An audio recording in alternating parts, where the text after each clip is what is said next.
Seja bem-vindo ao DRN Audiolivros. Se não for inscrito ainda, peço que se inscreva no nosso canal. Acompanhe os nossos audiolivros aí. A gente tem bastante conteúdo. Se você deseja um livro e não tiver no canal ainda, deixa nos comentários aí que eu sempre faço uma lista e tento ir atrás assim que possível. Se quiser nos dar uma força, a gente tem o Apoia-se, o Seja Membro e também o Pix. Sempre fica na descrição do canal e na descrição dos vídeos. E muito obrigado por estar acompanhando a gente nessa jornada. E vamos para as nossas leituras. 1. Acabou a comida aqui. Meg comeu a jujuba toda. Por favor, caia fora do meu rabecão. Eu sou a favor de devolver corpos. Parece um gesto básico de cortesia, não? Quando um guerreiro morre, temos que fazer o possível para levar o corpo dele de volta para seu povo, para que providencie os ritos funerários. Talvez eu seja antiquado, afinal, tenho mais de 4.000 anos. Mas acho grosseria não dar um fim adequado aos defuntos. Aquiles, durante a Guerra de Troia, por exemplo, um panaca, passou dias arrastando o corpo de Heitor, maior guerreiro troiano, em sua carruagem ao redor dos muros da cidade. Até que eu consegui convencer Zeus a forçar o valentão a devolver o corpo para os pais, para que o coitado tivesse um enterro decente. Por favor, né? Um pouco de respeito por quem acabamos de matar não faz mal a ninguém. Também teve o cadáver de Oliver Cromwell. Não que eu fosse muito fã do cara, mas tenha dó. Primeiro, os ingleses o enterram com honras. Depois, resolvem odiar o homem. Tiram o corpo da cova e o executam.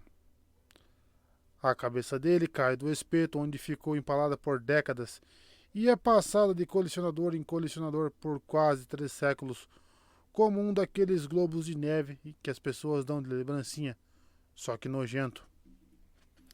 Finalmente, em 1960, eu sussurrei no ouvido de umas pessoas influentes. Já chega, sou o deus Apolo e ordeno que enterrem essa coisa. Vocês estão me nojando?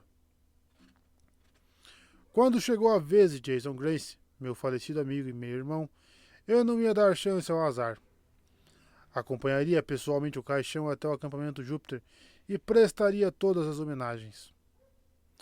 Acabou sendo uma boa decisão, considerando que os ghouls nos atacaram e tudo mais. A Baía de São Francisco no pôr do sol parecia um caldeirão de cobre derretido quando o nosso avião particular pousou no aeroporto de Auckland. Digo nosso avião particular porque a viagem fretada foi um presente de despedida de nossa amiga Piper McLean e seu pai astro de cinema. Todo mundo deveria ter pelo menos um amigo com um astro de cinema na família. Esperando na pista, havia outra surpresa que os McLean devem ter providenciado para nós.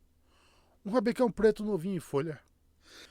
Meg McFry e eu esticamos um pouco as pernas do lado de fora, enquanto a equipe no solo, muito séria, retirava o caixão de Jason do bagageiro do avião. A caixa de mogno polido resplandecia à luz do fim da tarde. Os apetrechos de metal cintilavam em vermelho. Odiei a beleza daquilo. A morte não deveria ser bonita. A equipe colocou no rabecão e guardou nossa bagagem no banco de trás. Não tínhamos muita coisa.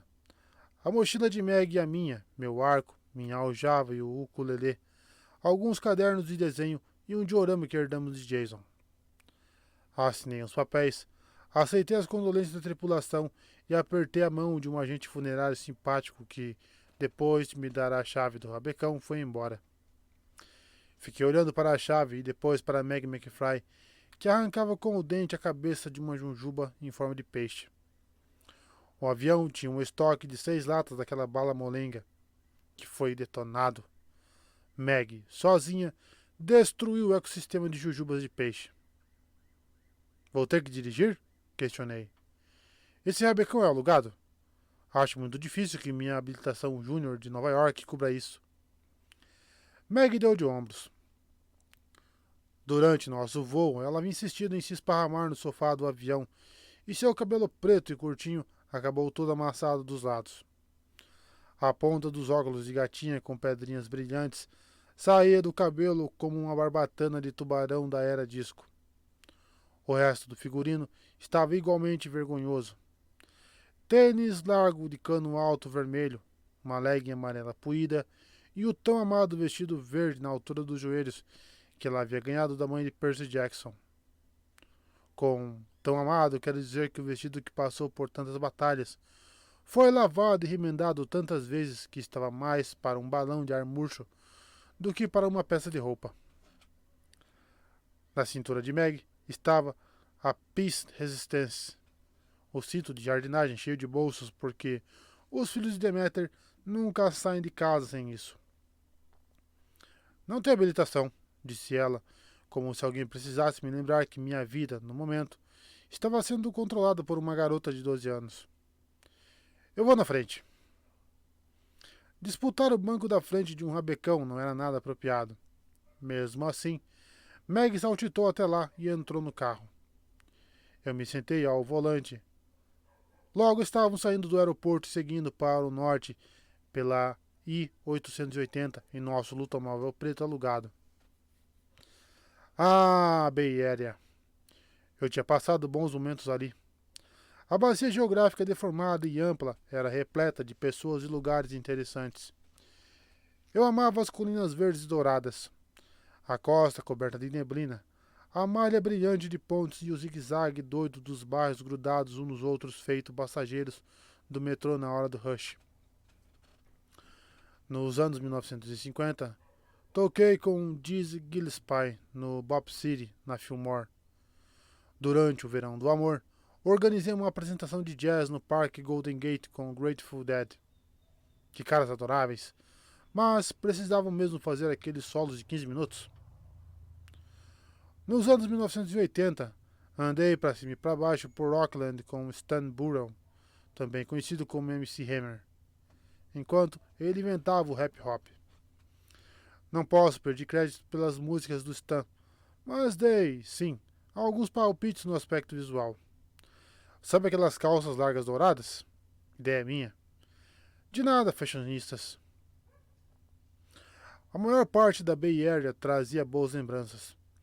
Mas, enquanto dirigia, não pude deixar de olhar para o noroeste, na direção do condado Marin e do pico escuro do Monte Tamalpais. Nós, deuses, conhecemos o lugar como Monte Otris, lar dos titãs. Apesar de nossos antigos inimigos terem sido vencidos e seus palácios destruídos, eu ainda senti a energia maligna do local, como um imã tentando extrair o ferro do meu sangue agora mortal.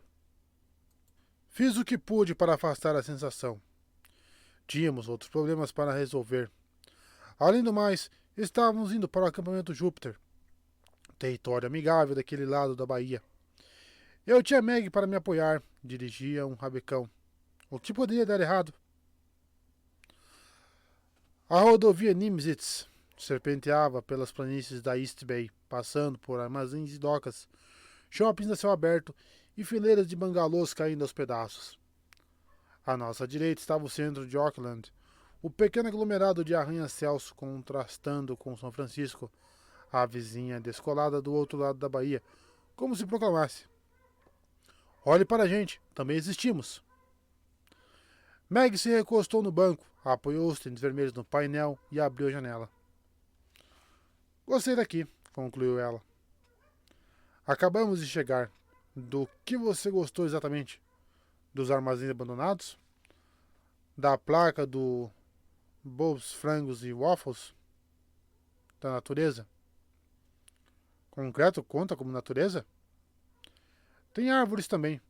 Plantas florescendo, umidade no ar. Os eucaliptos têm um cheiro tão bom. Não é como... Ela não precisou terminar a frase.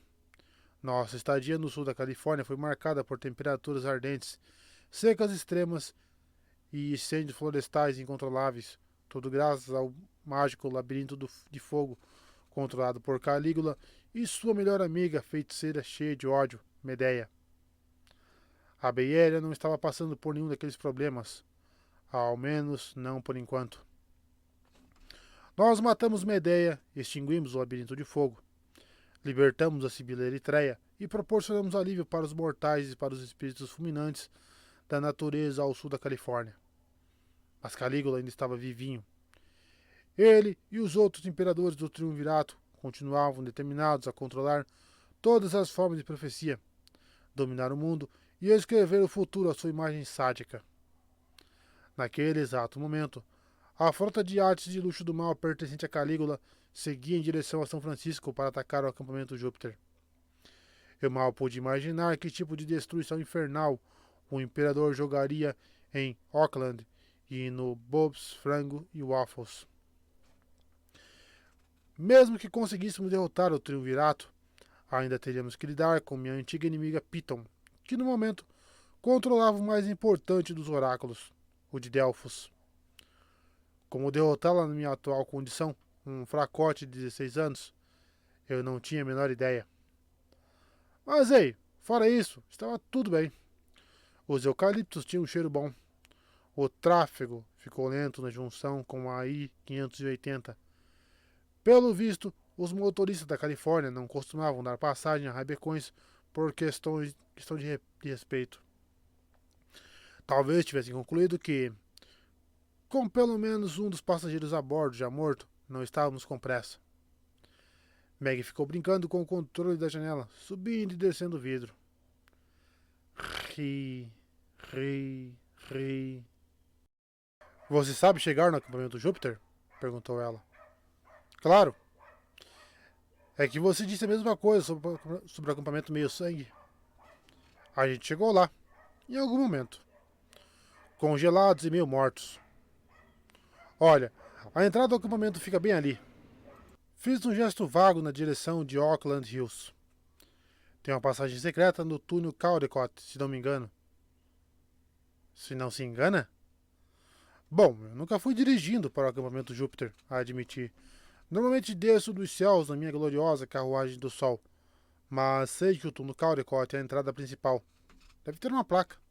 Talvez uma faixa dizendo apenas para semideuses. Meg me espiou por cima dos óculos. Você é o deus mais burro do mundo. Ela subiu a janela com um ri-slump final. Um som que me trouxe a incômoda lembrança de uma lâmina de guilhotina. Viramos na rodovia 24. O congestionamento diminuiu próximo das colinas. As pistas elevadas passavam por bairros de ruas sinuosas, com coníferas altas e casas brancas de estuque nas encostas de ravinas gramadas. Uma placa prometeu que a entrada do túnel Caldecott chegaria em 3 quilômetros. Isso deveria ter me servido de consolo. Logo, nós passaríamos pelas fronteiras do acampamento Júpiter e entraríamos num vale magicamente camuflado e extremamente seguro, onde eu contaria com toda uma legião romana para me proteger das minhas preocupações, ao menos por um tempo. Então, por que os pelos da minha nuca se eriçavam feito um porco-espinho? Alguma coisa estava errada. Acabei me dando conta de que a inquietação que eu estava sentindo desde que havíamos pousado talvez não fosse causada pela ameaça distante do Calígula, nem pela antiga base titã no Monte Tamalpais, mas algo mais imediato, algo malévolo vindo em nossa direção. Olhei pelo retrovisor. Pela cortina transparente da janela de trás só vi o tráfego. Mas então, na superfície polida da tampa do caixão de Jason, vislumbrei o reflexo de um vulto se movendo lá fora, como se um objeto do tamanho de um humano tivesse passado voando pelo rabecão. Ei, Meg, tentei manter o tom de voz normal. Está vendo alguma coisa diferente atrás da gente? Diferente como? Tum! O rabecão sacudiu como se tivéssemos sido acoplados a um trailer cheio de sucatas de metal. No teto acolchoado acima da minha cabeça surgiram 2 pegadas. Alguma coisa pousou aqui em cima, deduziu Meg. Obrigado, Sherlock McFry. Dá para você tirar? Tirar como? Era uma pergunta irritantemente plausível. Meg conseguia transformar os anéis dos dedos do meio em suas terríveis espadas douradas, mas se as conjurasse em um ambiente fechado, como o interior do rabecão, ela A. não teria espaço para mover as espadas, e B. poderia acabar empalando a mim ou a si mesma. Crack, crack. As pegadas ficaram mais profundas quando a coisa se equilibrou como um surfista numa prancha. Só algo muito pesado afundaria naquele teto de metal. Um choramingo borbulhou na minha garganta. Minhas mãos tremeram no volante. Desejei pegar meu arco e me aljava no banco de trás, mas não teria como usá-los. Não se deve mesmo dirigir usando armas impulsoras, crianças. Talvez dê para você abrir a janela, falei para Meg. Se debruçar para fora e mandar essa coisa embora. Não. Deuses, como ela era teimosa. E se você tentar sacudir o carro até a coisa cair? Antes que eu pudesse explicar que aquela era uma péssima ideia para se botar em prática estando a 80 km por hora numa rodovia, ouvi o som de uma lata de alumínio sendo aberta. O assobio seco e pneumático de ar escapando pelo metal. Uma garra perfurou o teto. Uma unha branca suja do tamanho de uma broca. Depois outra, e mais outra, até o forro estar pontilhado por 10 espetos brancos, o número exato de 2 mãos grandes. Meg, choraminguei, será que você pode... Não sei como eu poderia ter terminado essa frase. Me proteger? Matar essa coisa? Dar uma olhada lá atrás para ver se tem uma cueca limpa? Foi grosseiramente interrompido pela criatura abrindo nosso teto como se fosse a embalagem de um presente de aniversário.